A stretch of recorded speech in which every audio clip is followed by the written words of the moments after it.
gentlemen, welcome to this all-important discussion on the future of work post-COVID-19. This critical conversation requires us to seek the insights of distinguished professionals within corporate Ghana, and we are privileged to have an opportunity to talk about this important topic with a distinguished woman leader from Vodafone Ghana. She is currently the head of HR for Vodafone Ghana, and her name is Ashiokai Akron. So without further ado, welcome Ashiokai. Thank you for making time for this discussion today. Thank you very much. Thank you very much, Yaba. Such a pleasure to have you. And for the benefit of our listeners or our viewers, I would like to start off by asking you to kind of help us understand what do people mean when they talk about the future of work, especially because we're hearing it and it's becoming a buzzword. Before we start the conversation proper, can you help us set the stage by helping us understand what future of work really means? Yes, absolutely. And good afternoon to you again, Yawa. So the future of work concept, the phrase has actually been around for quite a few years now. And it referred to, initially the impact of technology, right, on how we work in terms of automation, in terms of artificial intelligence, digitization, and how all that was coming together to impact the way that we work, how we hire to how we retire employees, and basically how it impacted our whole workspace. Now, of course, when COVID-19 happened, the whole pandemic, that has significantly accelerated all of that. And it has really forced all of us to really look at the way that we work. And it has forced us, again, to look at our reliance or non-reliance on technology for some people. So how quickly you were able to mobilize using the technology that you had in the organization, really spoke to how ready you were. And so the whole future of work thing was looking at technologies that we have and how that was really going to impact on the way that we do work. So again, if you look at how organizations were able to mobilize, I mean, when literally about 90% of the world went on lockdown in late March, we all quickly had to figure out how to step up using technology throughout the whole employee journey, like I said, from hire to rehire. Well, thank you for setting the context and helping us truly understand what future of work means. And as you rightly pointed out, since March, many of us have had to transform the way we work. Absolutely. I'm speaking to you from my home office, where I've been tethered to for the 6 months and trying to run my teams from the four walls of the same here as well. So for us at Vodafone, we've been working from home as well since the middle of March. Wow. Yeah. So for those of us who are going through this on a small scale, it hasn't been easy. So I can imagine for companies, for governments who are going through this on a large scale, this presents its own challenges. Can you talk to us about some of the challenges associated with digital transformation? Yeah, absolutely. So I'll answer that in our context. Since the challenges will be, they'll be different depending on which part of the world that you find yourself.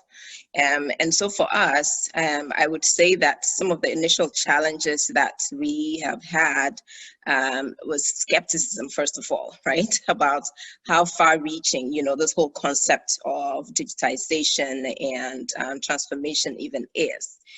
With some even thinking that, it's still a faraway concept from us, which couldn't be more false. I mean, I think that this pandemic has really shown us that couldn't be more false. And also for us, access in our parts of the country or in our parts of the world, access to some of the technological tools that would even the playing field is even a challenge. So there's such a huge divide still that needs to be bridged in terms of even data access to all, so that we can start speaking the same language, and we can leverage on the tremendous potential that technology provides. The other challenge is on the part of employees, is the fear of some who are either not willing or who feel that they are inadequate to learn these new digital skills and to fill the roles of the future. So those are some of the challenges that we face in our parts of the world, and very quickly we have to look at all of them and address them, look at where we are currently, where we want to be, and what the gap is, so that we can put together meaningful plans to address some of these challenges, because it is here to stay. I mean, some of the things that we're talking about is here to stay. I mean, during this pandemic period, we've seen how very quickly some organizations were, literally able to mobilize their whole organizations to working from home. I told you that for us, we've been working from home since March. Even with our call centers, we've had to set them up at home, to do that work. And so, if you don't have that capability, and it doesn't have to be on that large scale, even for small, scale, small sectors, small and medium enterprises, informal sectors, there is even using your smartphone, right? And being able to do work from your smartphone if you can't go outside of your home, if you can't go outside of your restaurant, etc. So yes, it has come to stay, and we do need to really outline the challenges so that we can put together meaningful plans to address. And one thing that COVID-19 has seemed to have exacerbated is this divide between rich and poor, have and have-nots. Yeah. So for example, self-isolation is somewhat of a privilege. Yeah, there are some absolutely. people because of where they live and how they live, that just was never possible. We have seen in some countries, especially COVID-19, disproportionately affecting communities of color, those who were kind of lower on the income bracket. So as you look ahead, and as you perhaps, as an employee of a tech firm, as we think about the millions of people around the world who are in the informal economy or don't necessarily have immediate access to technology, even these smartphones that we, kind of take for granted now. Exactly. What do you think the future looks like for them post-COVID-19? Yeah. And you're so right, that it has really highlighted more the divide, right? The economic divide between what would you call the haves and the have-nots, and even with education, right? I mean, we're seeing it live where, institutions, private institutions were able to go fully online and have classes continue without disruption, and then have other schools who are not as privileged, with students who are not as privileged, who don't even have access to laptops, to iPads, etc. And for them, it's literally having to be in the classroom to be able to learn.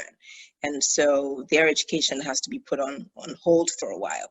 So that divide is definitely something that we have to look at. Looking at organizations, and then looking at like you said, the informal sector.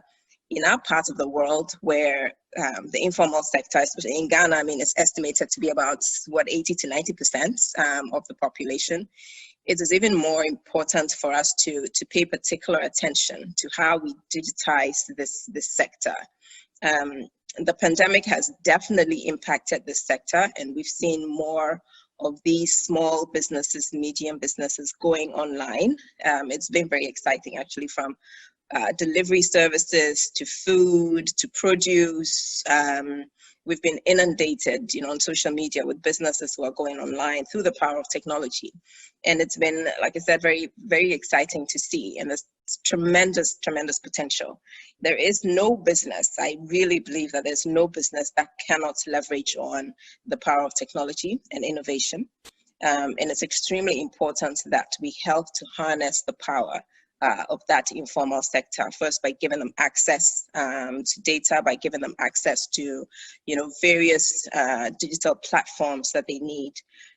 For us at Vodafone, September is actually dedicated to small and medium scale enterprises. So, we actually have an impressive number of offerings and programs and training programs that we're looking at to train those in the informal sector on how to digitize the work that they're doing, to try again to bridge that gap that we have. So more and more, we need to be doing more of that. Yeah, thank you for that. I do want to take you back to the education space, though. Mm-hmm. Mm-hmm. As a parent, COVID-19 has been hard to supervise learning online, and many schools are opting to continue tuition online for the next academic year. What would you say are the modifications that the education space needs to make in response to this new normal or this new reality? If more young people, or even older people, because colleges and universities are also, absolutely, many of them are online. So what modifications do you see ahead for how we educate people for jobs of the future? So I think our focus has been more on the classroom learning, the theoretical, and then at the end of the semester, the year, then you have the exam and you pour it all out. You quickly forget, you move on to the next. It has to be now more and more. It has to be continuous assessment, where you're able to assess the student as they're doing the work, having meaningful conversations, be it online if we can't meet in the classroom, and everybody having, if it's a topic that we have to discuss, having read it already, having, done the case study, having gone out to do further research, and then coming together to discuss, hearing from everybody's viewpoints about, their ideas on the topic, and then hearing, of course, from the teacher, the lecturer, on their views as well. But the modifications that need to happen, in the educational sector, I think it's a dual role, it's a dual responsibility between academia and industry, and both have to play their roles if this is going to work.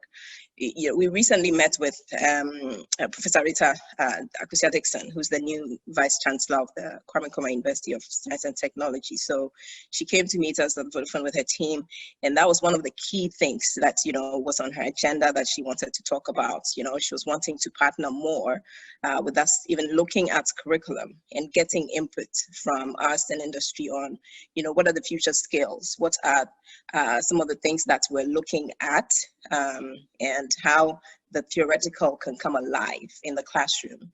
And so we need to have more of such discussions and open forum with academia, with industry, and active partnership to ensure that our students are not being shortchanged, right? And they're job market ready upon graduation, that they understand what the skills of the future are, and what, that they have been adequately prepared to step into these roles. The skills and roles that we're looking at for the future, including like cybersecurity, which is a huge sector that's opening up, software engineering, digital marketing, artificial intelligence, robotic process automation, there's a whole host of them. And do our students really understand what these skills of the future are? And are they being prepared through their coursework to be, ready to step into these roles? I would also encourage students, well, maybe not just students alone, but even employees, right, for development, personal development.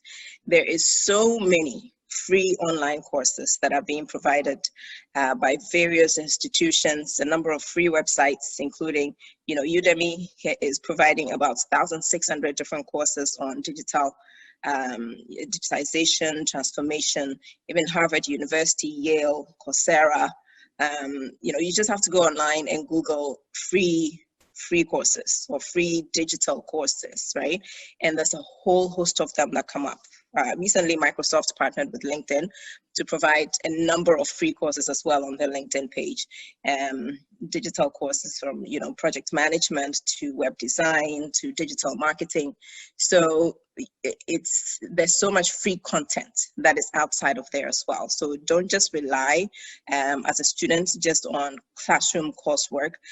Save some of that data they are using for Instagram, for TikTok, etc., and get another skill, get a meaningful additional skill as well to your toolkit.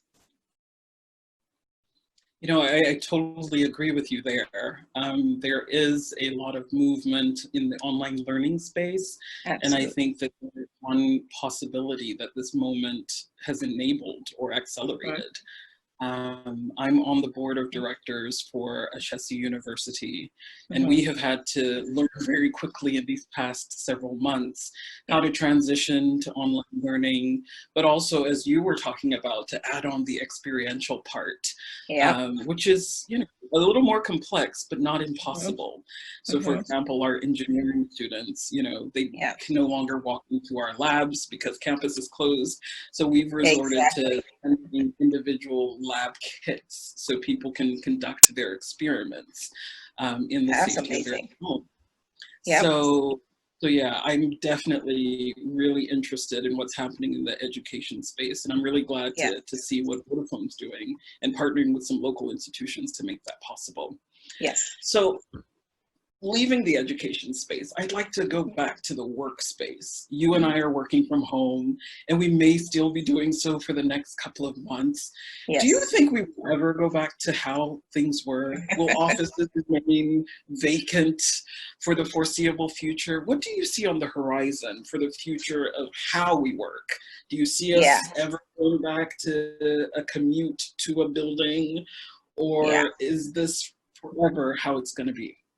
Yeah, so that's the question of the moment, right? So that's the question that everybody's asking, from business leaders to HR leaders, everyone really is in this figuring out mode. I mean, we have organizations who decided to go full 100% remote. A couple of years back, I think it was last year, IBM decided they were going to, do 100% remote.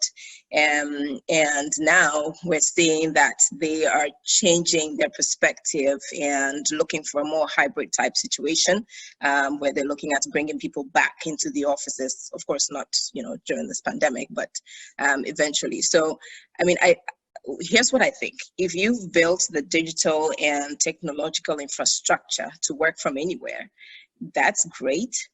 But I do still believe that we need the physical workspace. So we do need the physical workspace, but how and what we use them for is what's going to change, right? So now work can be done anywhere.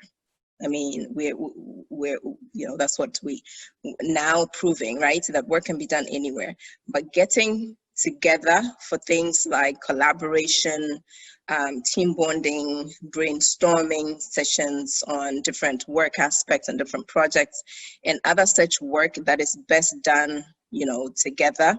There is an advantage in huddling, and also for our part of the world where we have network issues, we have power issues, it's still not optimal, right? Having people work 100% remote from different parts of the country.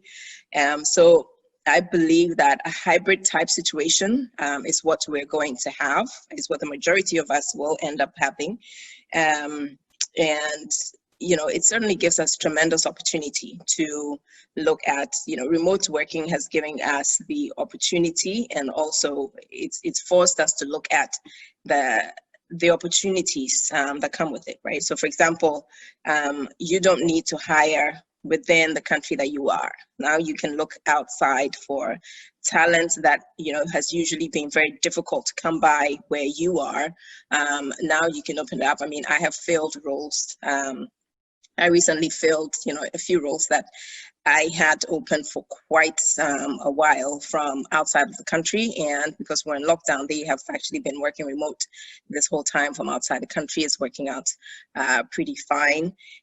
So I believe that, definitely there is a lot of opportunity to doing a lot of work remote from anywhere, from home, from anywhere you find yourself, but there is still going to be that need to have that physical workspace for things like, like I said, the getting together, the bringing people together around building, the spirit, the purpose of the organization, and making sure that you don't lose that.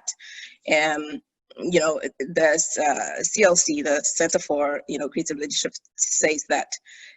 So we said the 70-20 turn learning, right, which says that 70% of learning actually is done on the job, where you learn by observing others, you learn by asking questions of your manager, by asking your colleague if something comes to mind. If you're working on something, they can quickly roll onto your desk and show you how it's done, etc. And so that's how like 70% of learning actually happens. And then the 20% is done, through mentoring, coaching, all of that stuff. And then 10% is actually what we learn through active classroom, being in the classroom, learning and training and stuff like that. And so if you look at that 70%, which is, the on-the-job learning, it becomes quite at risk. If you look at, if you're going to work 100% from remote, you can't do that, but you need to pay particular attention to ensure that, especially for new employees who are joining, who haven't had the opportunity to work before, like fresh grads, interns, national service personnel, that they are not losing that aspect where they learn from observing, they learn from asking questions and huddling and collaborating and all of that. So, that's what we're looking at. I mean, we're getting our interns who are starting, our national service people who are starting. So we're putting together a plan on how we can give them the actual experience, the actual Vodafone experience, while also, working remote. So it's a long-winded response to your question, but I hope I answered it. So I do believe that it's going to be a hybrid type situation going forward.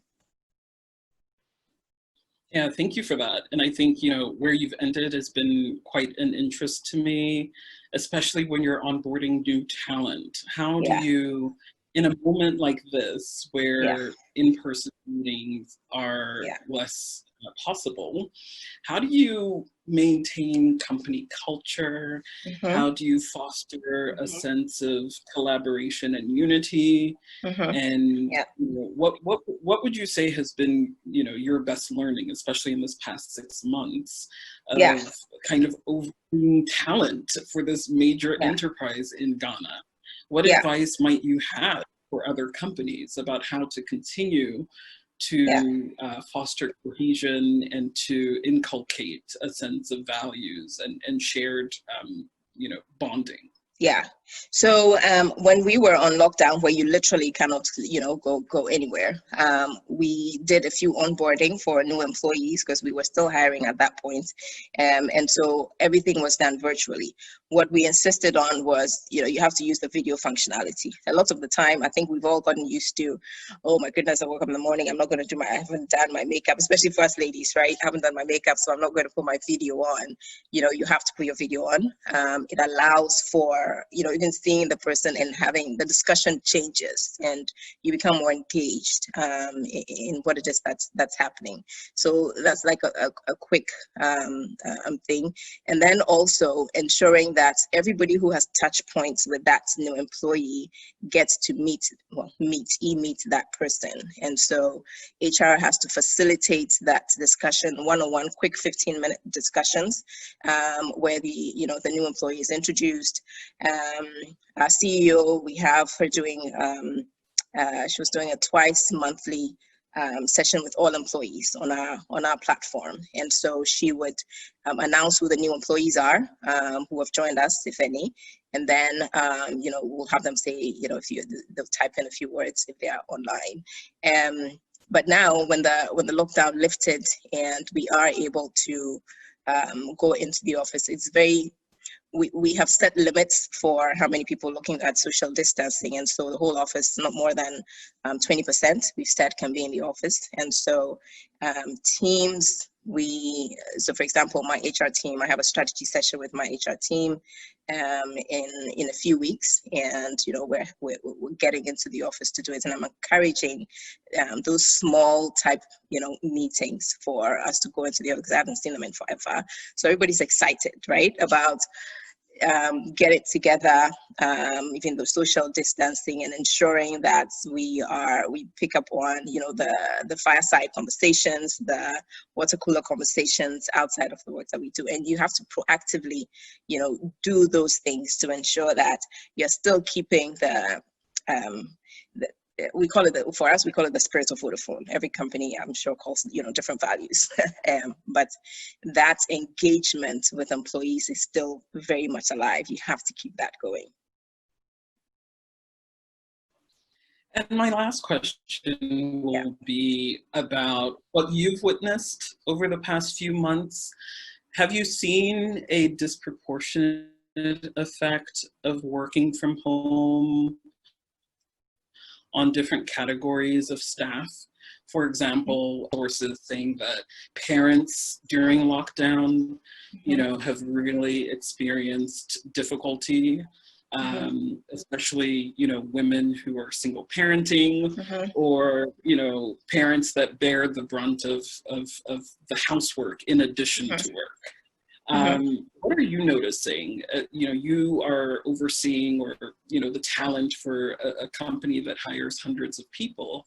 Are you seeing any particular trends about how working from home is affecting people's ability to deliver work in a manner that they were previously accustomed to? Yeah. So when we started, I think we started working from home March 15th. So when we all, went home and we started working from home, everyone was excited, right? About, oh my goodness, I get to work from home and I don't have to sit through hours of traffic to get to the office, which was all well and good. And that lasted for a while. And then we saw that, because what we started doing was every month we do a pulse survey. To see how employees are doing. There's literally about 5 questions. How are you feeling? Do you have the tools you need to work? Do you feel connected to your team? Do you have, I think, your goals? Do you understand your goals as outlined by your manager? And then there's a 5th one. So basically, we were trending those, questions as we did the pulse survey. And in the beginning, how do you feel question was pretty high. It was about 90%, 95% thereabouts. And then gradually we saw, that decreasing quite a bit. And so we did, small focus groups to understand what's going on. And what people were saying was, I'm kind of tired of being at home. There's disruptions.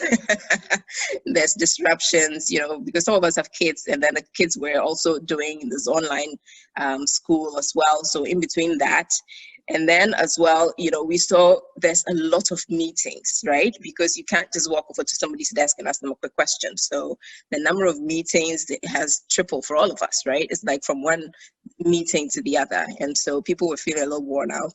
And then the whole stress of COVID and everything, mental well-being issues also started setting in. So then we put in place, a number of things. One of the quick things we did was we said no meetings between 12 and 1, and then no meetings after 5.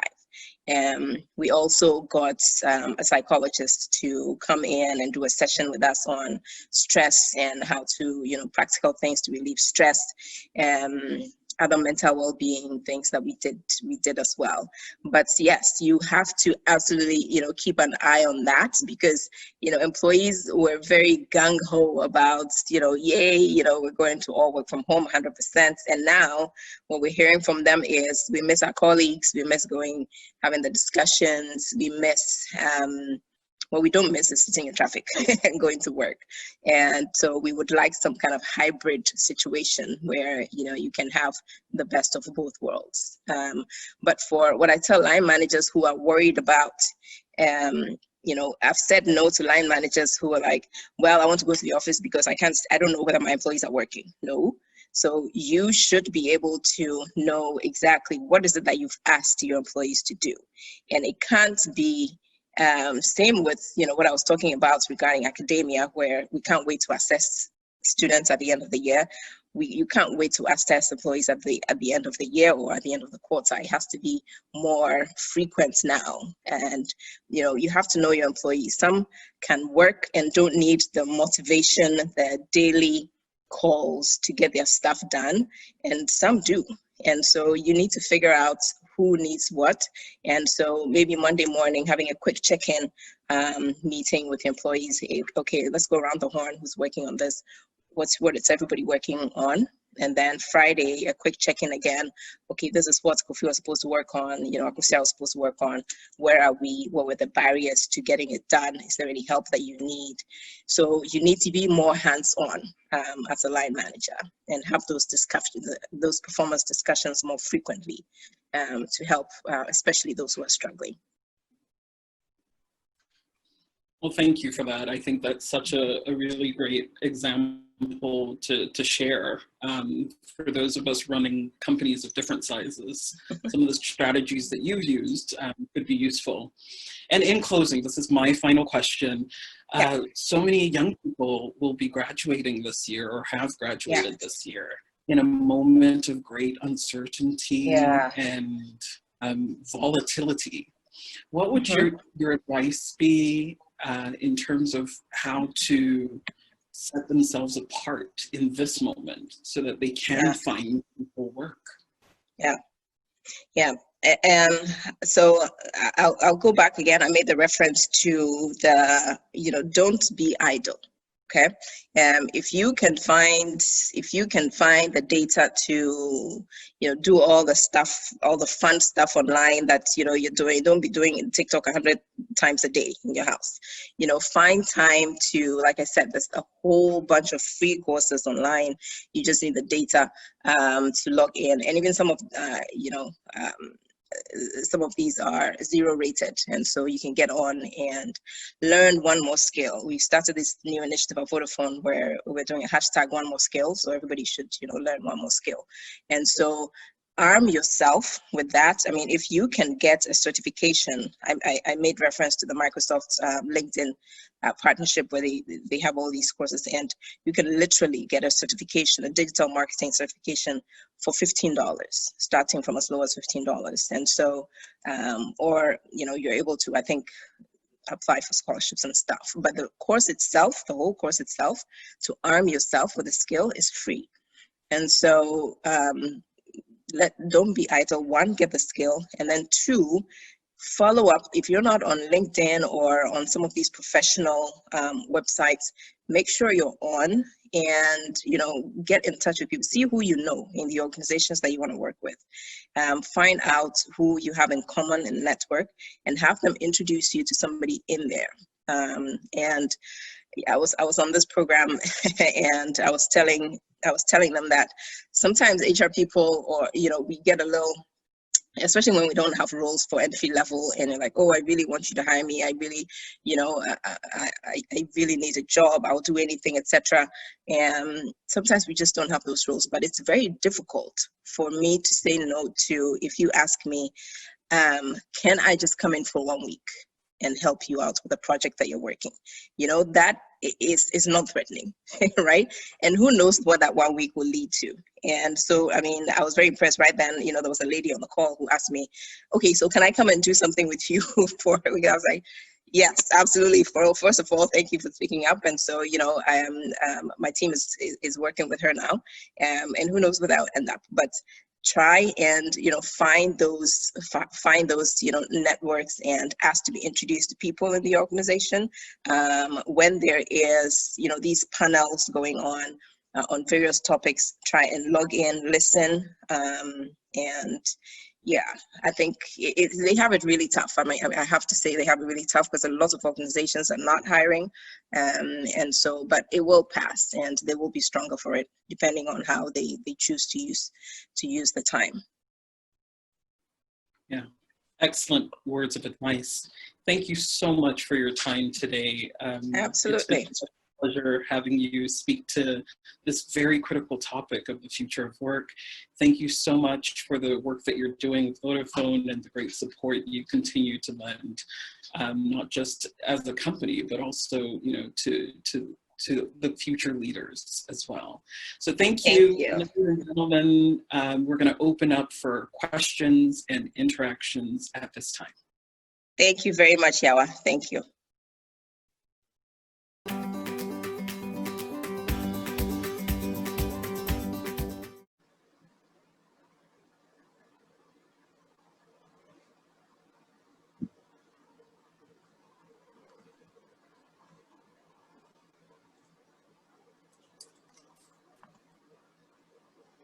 So ladies and gentlemen, I hope you enjoyed the pre-recorded discussion that I had with Ashiokai Akron, the HR director for Vodafone here in Ghana. We are sending out poll questions. If you would take a minute to answer the questions, that would be amazing.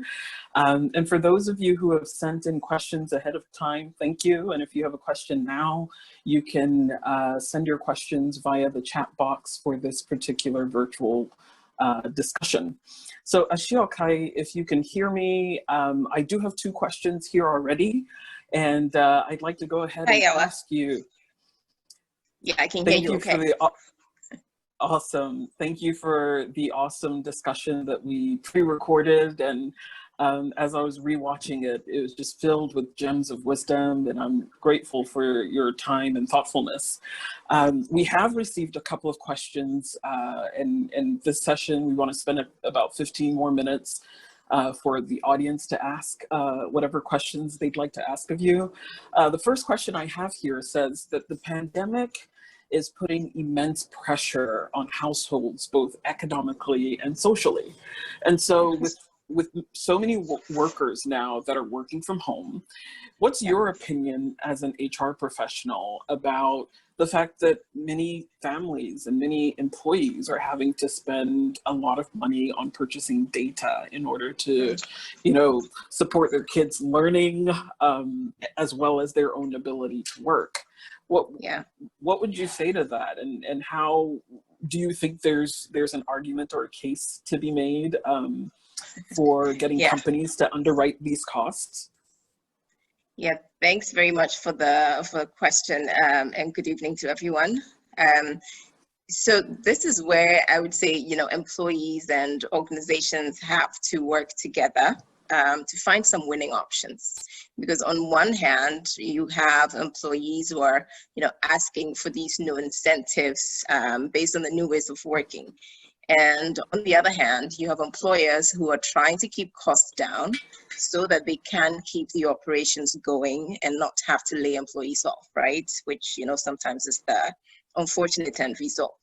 So what we can do is really look at our policies. And so take a look at the total benefits package that, you know, the organization currently offers, and see if it's worthwhile replacing some of the benefits that you currently have for employees with what they need now.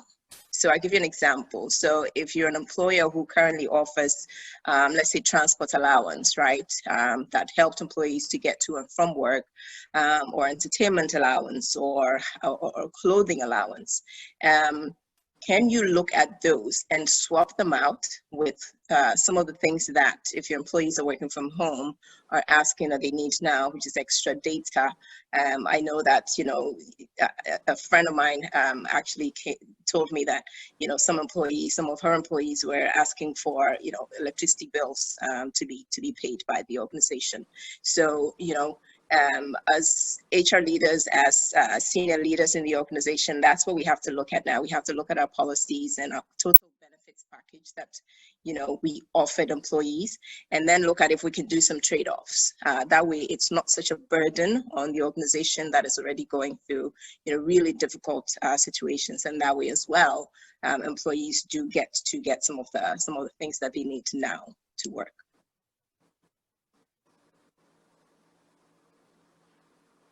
Yeah, thank you, Ashiokai. I think you're right that some companies are having to go back to the negotiating table and just see what can give at this moment. Yeah. There's another question about data, and this question is really referencing the studies that have gone on around the world that indicate that Africa has among the highest cost in terms of, the cost of getting online. Data. You are, an employee of telco who provide data services as well. There's a question here about what do you think can be done in general to bring down the price and the cost of being able to get online? Yeah, great question. I mean, especially now, all of us are, being challenged with how much data we're all consuming. I mean, we're consuming data in such exponential quantities. So looking at the cost, I think you mentioned, the cost of data in Africa being one of the highest. Yes. If you look at Ghana, we're actually, I think the last research that I saw on this, we're about the sixth cheapest in Africa. But looking at the cost of producing data, the cost of producing data is expensive. If you look at the cost of spectrum and other things as well. But I mean, I must say that we are very gratified with the government's recent decision to reduce the communication service tax from 9 to 7%. So that will definitely provide some relief to employees, to students, and everybody who's having to work from home or utilize data to get their stuff done, to get their work done. And so, more and more, there should be more provisions like this. There should be more opportunities like this. And it's, it's going to be a partnership between government and private sector to look at, looking at ways where we can make data, less expensive and also more accessible to all.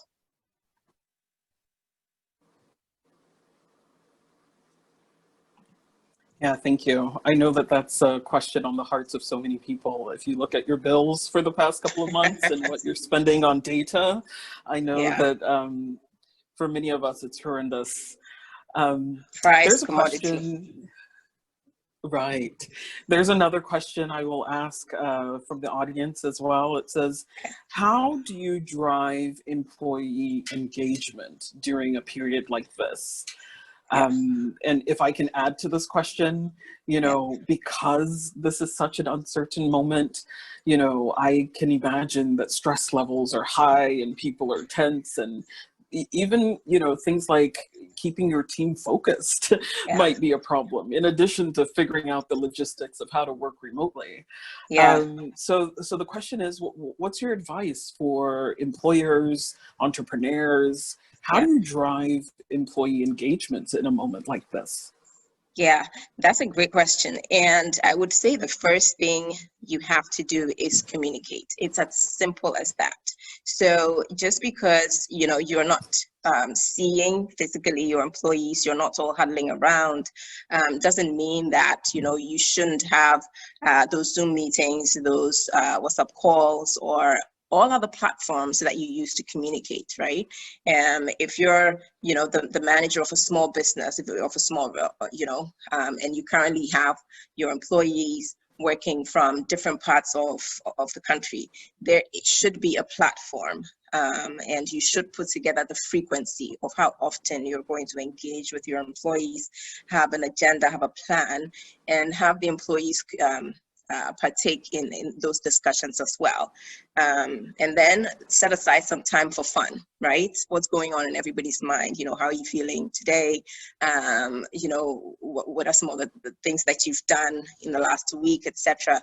For us, one of the things that's, I think I mentioned earlier that we did was having our CEO fireside chats, where the CEO, basically gets on our internal workplace platform for 30 minutes and then 30 minutes for questions. And so everybody asks the questions that's on your mind. The other thing that we did as well too for engagement is we used to have these quarterly engagement sessions. We call them quarterly engagement sessions. It's called Red Connect. And we'll get together, usually we'd get a DJ, would just get, drinks and, just huddle around after work and, just chill out. Now, of course, we couldn't do that. 90% of us working from home. So we decided to move it online. To do it virtual again. After work, we got a DJ who was doing the thing from their house, tuned into our, workplace platform. Employees logged on with their families. Everybody was dancing. Everybody was, just chilling and having fun. So it's simple things like that you can do. And what it does is it really keeps employees together. So although you're apart, you still have people talking about what's happening, discussing what's going on, and coming to you with the questions that they have instead of, talking to different people and getting the wrong information. So like I said, communication is very key. So provide a platform for that to happen and for employees to engage. And yeah, still have fun. I mean, everybody likes to have fun. So try and find what works for your organization. And, we did movie nights. And basically what we did was stream a movie and everybody logged into a Skype platform and we all watched and we all, chatted on the platform. Yeah. Yeah, those are excellent examples of ways that employers can boost employee morale and keep people engaged even in this digital moment. I know over the past few months, I've attended online comedy shows, I've watched movies online, I have attended virtual graduations and parties and funerals. It's been different, but better than nothing.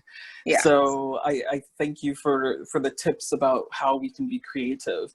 And I applaud the Ministry of Finance for being creative with this conference. Absolutely. Because we're leveraging the virtual platforms to continue these very important conversations. Yeah.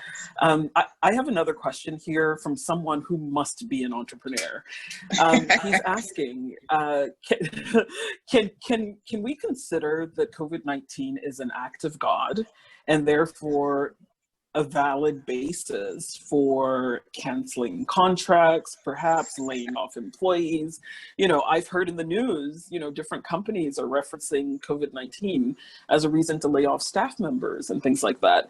So from your kind of compliance and HR background, I'd love for you to speak to this question. What can people get away with in this moment? Can we write COVID-19 off as an act of God and not pay our taxes or let go of people? That's a very interesting concept. Or can we not do?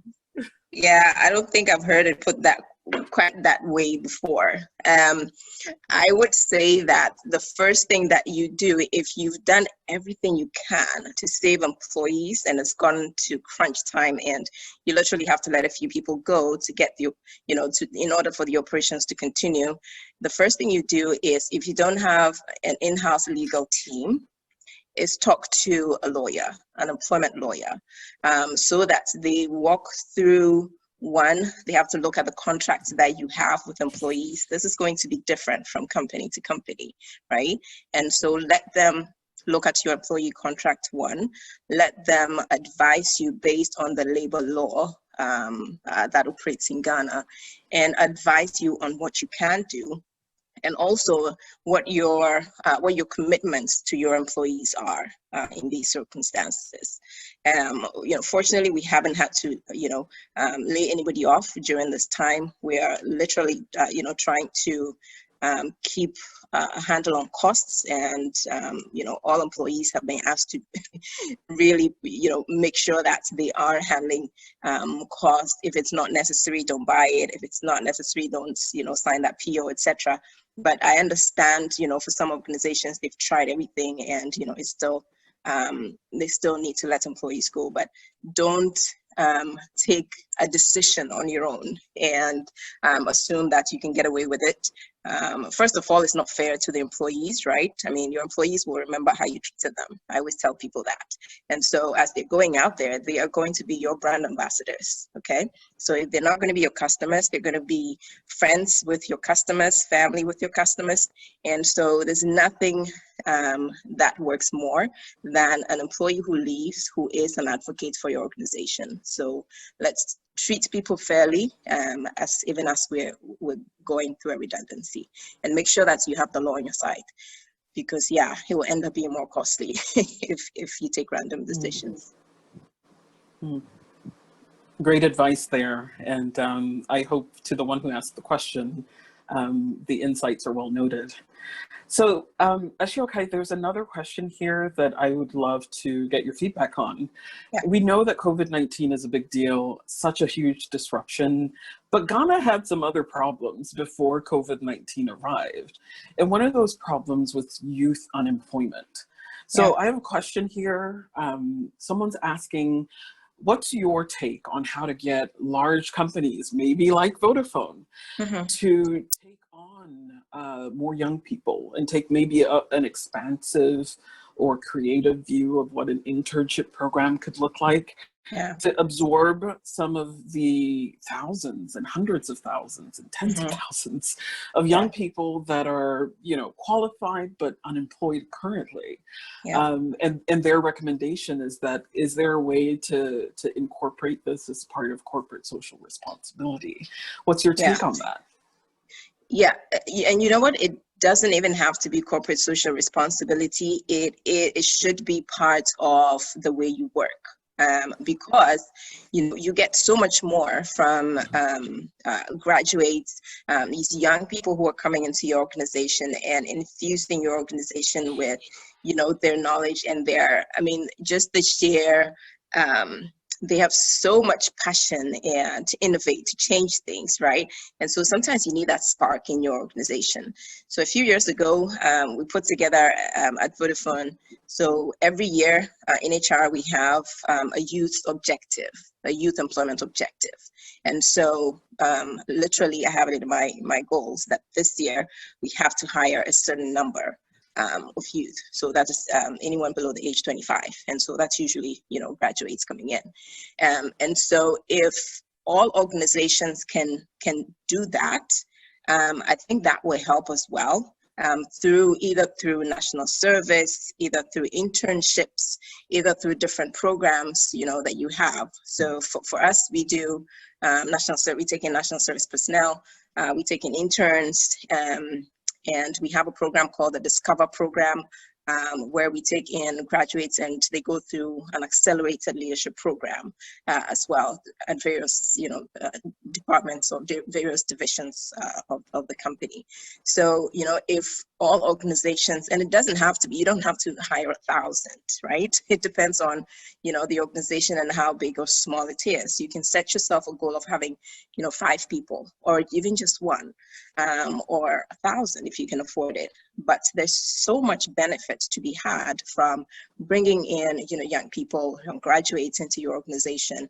And then it's so much beneficial to them as well, because they're learning from, from working with other people, from the experience that they get. And of course, it ends up benefiting the whole society and every one of us. So if all organizations, if all of us could give ourselves that yearly goal, that yearly target, and then, I was just on a call with my talents, head of talents and recruiting this morning, and I was letting her know that, look, it doesn't matter that we have COVID, you still have to beat your number, your youth number. And so it is something that is, I would say, definitely beneficial to the organization, and then to the, the unemployed students, graduates who are coming out as well. So we do need to look at this more responsibly. And just as a follow-up to that question, can you give us a sense of the number of young people you're hiring every year at Vodafone? Yeah, so last year, and so it's different buckets. So we have interns, national service personnel. National service, we do about This year we're doing 60 because of COVID and having to work from home. We literally had to look at what parts of the organization we can let people come in and do their national service and still work remote, because the entire 90% of the organization is still working remote. Interns, we got interns as well, but because of the school cycle, we could only have interns come in. Usually we have them come in for a whole year, but we could only have we let them come in for the whole I don't want to say summer, we don't have summer in Ghana, from, vacation, the long, vacation period. But this year, because of COVID, the universities had different dates. And so we had our interns come in for 2 months. Some came in only for a month because they had to go back to school. And then for, our graduates program that I mentioned, the Discover program, we take 16 a year because that's a more structured program. We bring them in as full-time employees. These are people who've graduated. They work with us for a while. They get opportunities to go to various opcos across Vodafone, sometimes in the UK. I have someone who's going to Qatar in October, and different parts of the world as well. And so and then we have the more temporary ones. So we open up opportunities for like a week, 2 weeks for people who are in SHS as well. To come in and do some experience. We call them apprenticeships. So there's different, buckets that we have. Last year, my goal was, I think it was just over 500. This year is a little bit more. So if you put all that bucket in there, yeah, we have to meet it. COVID is proving awesome. Very challenging, but yeah, we have to do what we can. That's great. So that means your target is to employ or give opportunity to at least 500 young people in Ghana this year. That's amazing. Yeah, that was last year. This year, we want to improve on that. And so we're doing, the best that we can with working from home and, trying to still give the opportunities. But yes, definitely. Mm-hmm. Great. I was at a conference a few months ago, and there's some research that was presented, and it showed that, given the number of unemployed young people all over the world, but particularly on the African continent, it would mean that every company would at least need to provide 300 jobs each year in order to fill the gap, to fill the void, and to get everyone employed. And I remember thinking to myself, oh my, how many companies in Ghana, which is where I'm from, how many companies in Ghana can actually realistically hire 500 people a year? So as I think of this as a bigger problem, and that's why I preface this by saying COVID-19 is a big problem, but it's exacerbating some of the big problems we've already had. Absolutely. Such as youth unemployment. Absolutely. And if as you look at the stats. If you look at, oh my goodness, I can't hire 300 people. So you can't look at it like that. You have to look at, like I said, the size of your organization and what you can do. And it's all about committing to what you can do in any given year. And if you want to, improve on that on the next year, there's another program that we have, another, opportunity for graduates. It's called the Female Engineering Scholarship Program, so the FESSP program, where we partner with different universities across Ghana. So, KNUST, University of Ghana, ASESHI, Ghana Telecom University, basically all universities. And we bring their graduates in when they are in their last but 1 year. And we provide them internships, mentoring. We pay for their fees for the last year, and then when they graduate, we bring them in and we give them internship opportunities as well. And then they go on to do different things in our organization. One, it's a great pipeline for us. It's very beneficial for us because it's building up our female technology pipeline, right? Because as you all know, it's very difficult in a technology organization to find the female talent, and we have a commitment to ensuring that we have a certain number of females in even management levels every year. And so for us, it really helps us because it brings in the female talents across the country from various universities. We get to nurture them, we get to help them out with scholarships, and then they end up coming to work for us. So it's a huge win-win. Well, that's awesome. And I don't see any other questions from our audience, so I assume the topic is very well understood.